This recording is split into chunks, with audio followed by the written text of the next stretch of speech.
I was 19 years old when I first heard about Rich Dad, Poor Dad. Someone mentioned it in passing, said it changed how they thought about money. And I remember thinking, I don't need a book to tell me about money.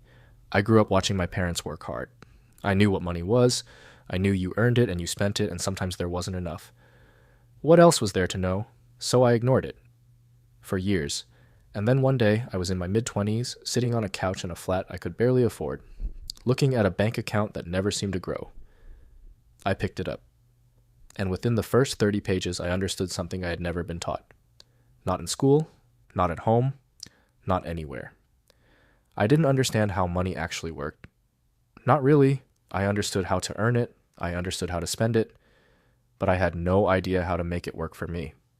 And that one realization, sitting on that couch in that flat, was the beginning of everything changing. Hey, I'm Carl, and if you're new here, welcome. Every video I make on this channel is what I wish someone had sat me down and explained when I was younger. Today we're talking about a book that genuinely changed how I think about money. Rich Dad, Poor Dad by Robert Kiyosaki. Now I know some of you have heard of it, some of you have read it, some of you have seen it recommended so many times that it almost feels like a cliche at this point. But stay with me, because I'm not here to just summarize the book for you. I'm here to tell you what it actually changed for me, specifically, in real terms. Because there's a difference between reading something and understanding it, and there's a difference between understanding it and actually doing something with it. Most people who read Rich Dad, Poor Dad fall into the first or second category. I want to help you get to the third. So, let's start at the beginning. The central idea of the book, the thing Kiyosaki builds everything else on, is the story of two fathers. His own father, a highly educated man, a hard worker, someone who believed deeply that getting a good job and working your way up was the path to financial security. And his best friend's father, less formally educated, but someone who thought about money in a completely different way. The first father, the poor dad, spent his life working for money.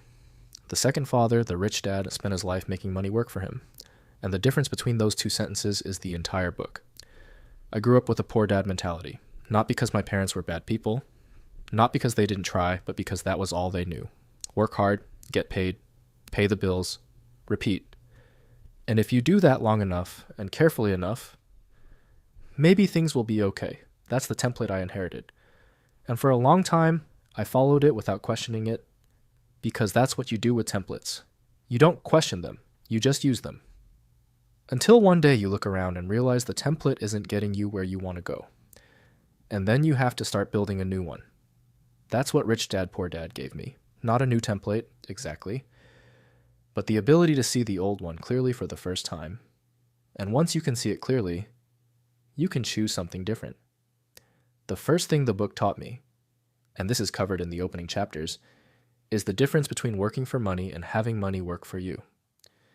It sounds simple, maybe even obvious, but most people, and I mean the overwhelming majority of people who will ever live, spend their entire lives in the first category. They wake up, they go to work, they get paid, they pay their expenses, and whatever is left, if anything is left, sits in an account doing almost nothing, and then they do it again, and again, and again, until they retire, and hope that whatever they've accumulated is enough to last. That is the default setting. That is what happens if you don't make a deliberate decision to do something different. Rich Dad. Poor Dad was the first time someone explained to me clearly, in language I could actually understand, why that default setting produces the results it produces, and why changing it requires more than just working harder or spending less. It requires thinking differently about what money is for. Money is not just a reward for working. It is a tool, and like any tool, it can sit in a drawer unused, or it can be put to work. The people who build real financial lives don't just earn money. They deploy it. They put it somewhere that produces more. And then they use that to put more somewhere. And the gap between them and everyone else grows quietly, invisibly, every single month. Not because they're smarter, not because they work harder, but because they understood something that most people were never taught. I wasn't taught it either, but I learned it, and it changed everything. Let me talk about the chapter that hit me the hardest. Kiyosaki writes about what he calls the rat race, the cycle most people are trapped in without realizing it.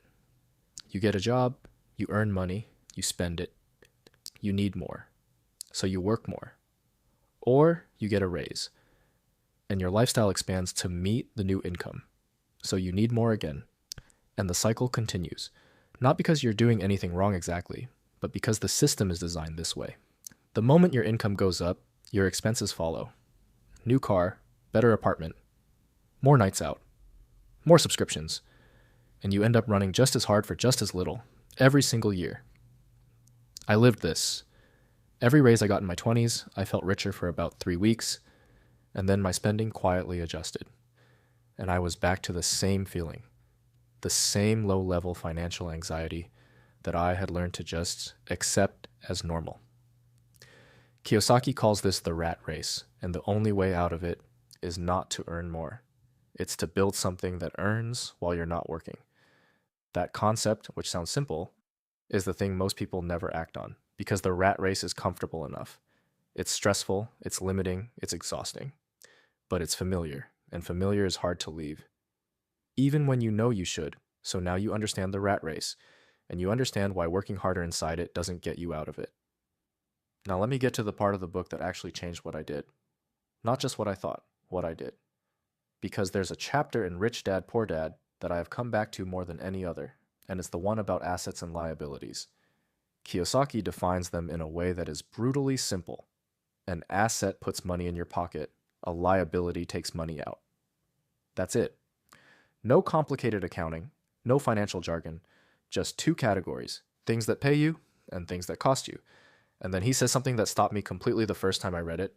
He says most people think they own assets, but when you actually look at what they own, most of it is liabilities. The car.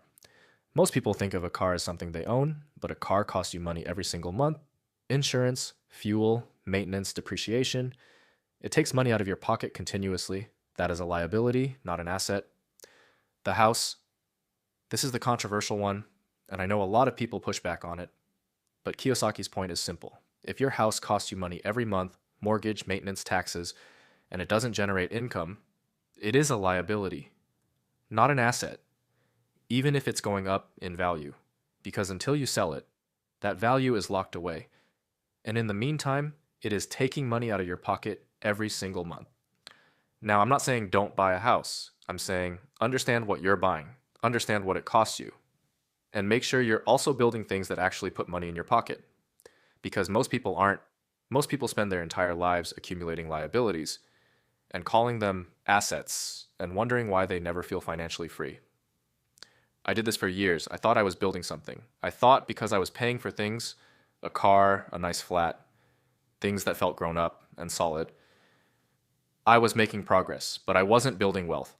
I was building a more expensive version of the same financial position I had always been in. More commitments, more monthly costs, more things that needed to be paid for before I could do anything else, and less actual freedom than I had before.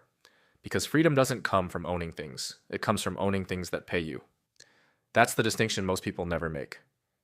And it is the distinction that separates people who feel financially stuck their whole lives from people who gradually, quietly build something real. So what does an actual asset look like? Let me be specific. Because the book talks about this, and I want to make it concrete. A stock or index fund that pays you dividends or grows in value over time. That is an asset. A rental property that generates income above what it costs you to own. That is an asset. A business or side income that generates money without requiring all of your time. That is an asset. Content. A YouTube channel, a newsletter, a course that generates income after the initial work is done. That is an asset. Skills that allow you to earn more than you spend and invest the difference. That is the foundation of everything else. Notice what all of these have in common. They put money in your pocket, not all at once, not dramatically, but consistently, over time. And the compounding effect of consistent small amounts going into real assets is the mechanism behind almost every story of financial independence you've ever heard. It is not exciting. It is not fast. But it works. Every single time. With enough time. The chapter I want to talk about next is one of my favorites in the entire book. Kiyosaki calls it Mind Your Own Business. And it sounds like generic advice at first. But the point is more specific than that. What he means is this. Most people spend their entire careers building someone else's business. They show up, they work hard, they contribute to something that belongs to someone else, and they get paid for their time. but they never build their own column, their own asset column, the thing that is theirs, the thing that keeps growing even when they're not at work. And his advice, the thing he calls minding your own business, is to start building that column alongside your job, not instead of it. Not by quitting and taking a risk, just by taking a small portion of your time and your money and pointing it at something that you own, something that can grow, something that is yours. I didn't do this until my late 20s, and I wish I had started earlier. Not because I would be rich by now, but because the habit itself, the act of consistently putting something toward your own column, changes how you think about money. It stops being something you earn and spend, and starts being something you build with. That shift is worth more than any specific investment, because it is the foundation everything else stands on. Let me tell you what I actually started doing after reading this chapter, because I think practical is more useful than theoretical. I opened an investment account, not a savings account, an investment account, and I set up a transfer to go in automatically every month before I could spend it, before I could decide I needed it for something else. A small amount, not life-changing, but consistent. And then I started looking at every purchase differently. Not with guilt, not with restriction, just with a question. Is this an asset or a liability? Does this put money in my pocket over time or take it out? And slowly, not overnight, not dramatically, my decisions started changing. Not because I became disciplined, but because I started seeing money differently, the way Kiyosaki's Rich Dad saw it. Not as a reward for working, but as a tool for building. And once you see it that way, you can't unsee it, so now you have the foundation. You understand the rat race and why working harder inside it doesn't free you. You understand the difference between assets and liabilities. You understand what it means to mind your own business.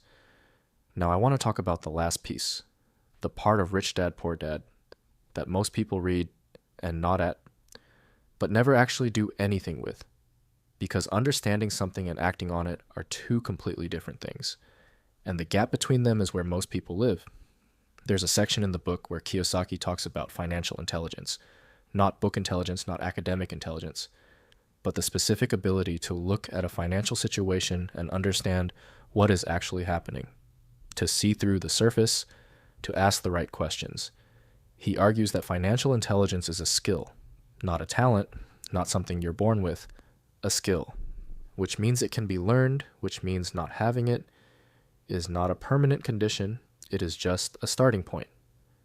And that was one of the most important things the book gave me, not a specific strategy, not a specific investment, but the understanding that I wasn't behind because I was stupid. I was behind because I had never been taught. And those are very different things. Being stupid is permanent. Not being taught is fixable. I grew up in a household where money was not discussed. Not because my parents were secretive, but because they didn't have the language for it. They didn't understand assets and liabilities. They didn't understand the difference between income and wealth. They didn't understand how investing worked or why it mattered. So they couldn't teach me, and school certainly wasn't going to. So I arrived in my 20s with the earning ability of an adult and the financial literacy of a child. And I didn't even know it, because nobody had ever shown me what financial literacy actually looked like. Rich Dad, Poor Dad was the first time I saw it clearly. And once I saw it, I understood why everything felt so hard. Not because life is hard, but because I was trying to build something without the right tools. So let me talk about what actually changed. Not in theory, in practice. The first thing I did after finishing the book was audit my own life using Kiyosaki's framework. I wrote down everything I owned, everything I owed, every monthly cost, every monthly income, and I put each item into one of two columns, assets or liabilities. And what I found was uncomfortable. Almost everything I had was in the liability column: my car, my phone contract, my subscriptions, my rent. All of it was taking money out of my pocket every month, and my asset column was almost empty. A small savings account earning almost nothing. That was it. Two columns, one overflowing, one nearly empty. And I understood for the first time why I felt stuck. Not because I wasn't earning enough, but because everything I earned was being consumed by the liability column before I had a chance to build the asset column. So I made a decision, a simple one. Before anything else gets paid, something goes into the asset column every single month, non-negotiable, not a large amount, not something that would change my life overnight, just something. Because the habit matters more than the amount. Kiyosaki talks about this too. He talks about paying yourself first, not paying your landlord first, not paying your phone company first, not paying everyone else first, and saving what's left, because what's left is always nothing. Pay yourself first. Put something into your asset column before anything else is touched, and then figure out how to cover everything else. That might sound irresponsible, but the point is not to miss your rent. The point is to make your future non-negotiable. To treat building your asset column with the same seriousness as paying your bills. Because if you don't, it will never happen. There will always be something more urgent. There will always be a reason to wait. And waiting is the most expensive thing you can do. I started with $50 a month. 50. Into an index fund. It felt like nothing. It was nothing in the short term. But it was the beginning of a habit that changed everything. Because once you start, you watch it grow. And watching it grow makes you want to add more, and adding more makes it grow faster, and the momentum builds quietly in the background once while your regular life continues. Until one day you look at the number and realize it is no longer nothing, it is something, and something is the beginning of everything. There is one more thing from the book I want to leave you with. It comes near the end, and it is the simplest thing in the entire book. Kiyosaki says, most people have a price. Most people will do whatever they are told, as long as the price is right. A salary, benefits, security, and in exchange for those things, they give up time, they give up choices. They give up the ability to decide what their life looks like, and they call it success. He is not saying work is wrong. He is not saying employment is a trap. He is saying, know what you are trading. Know what your time costs you. Know what you are giving up in exchange for the security of a paycheck, and then decide if the trade is worth it. For a lot of people, at a lot of stages of life, it is. The paycheck funds the asset column, the job teaches skills that become the side hustle, the security gives you space to build something alongside it. None of that is wrong. But doing it unconsciously, going through the motions without understanding what you're trading and why, that is where the price becomes too high. That is where you wake up 10 years later wondering where the time went, and what you have to show for it. I don't want that for you. That's why this channel exists. Not to tell you what to do, but to give you what Rich Dad Poor Dad gave me. The ability to see clearly, to understand what is actually happening with your money, to make intentional decisions instead of default ones, because the difference between those two things over 10 years is everything. Read the book if you haven't, not because it will give you a specific investment strategy, not because Kiyosaki is perfect. He isn't, and you should think critically about everything you read, but because it will give you a way of seeing money that most people never get. And seeing differently is the first step to doing differently. I'm Carl, and I'll see you in the next one.